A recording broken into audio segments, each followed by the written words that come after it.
welcome you back again to another video lecture on Python programming. And in this video lecture, we go ahead and create a simple project that will help us to create a multiplication table using a for loop.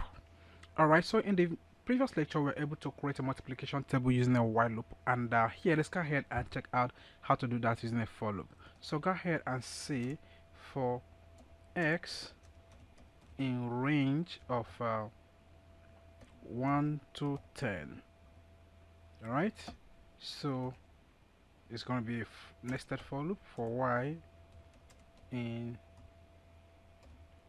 range of also 1 to 10.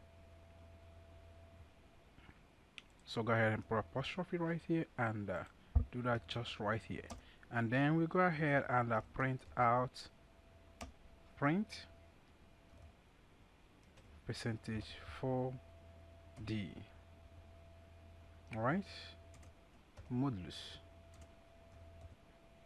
x multiply y. So by rows and columns, I'm gonna go ahead and end that. Now we go ahead and print.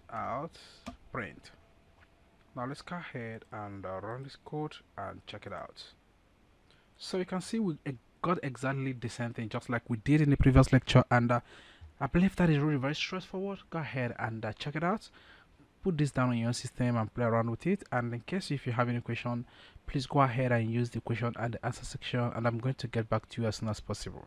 Thank you so much, and I'm going to see you in the next video lecture.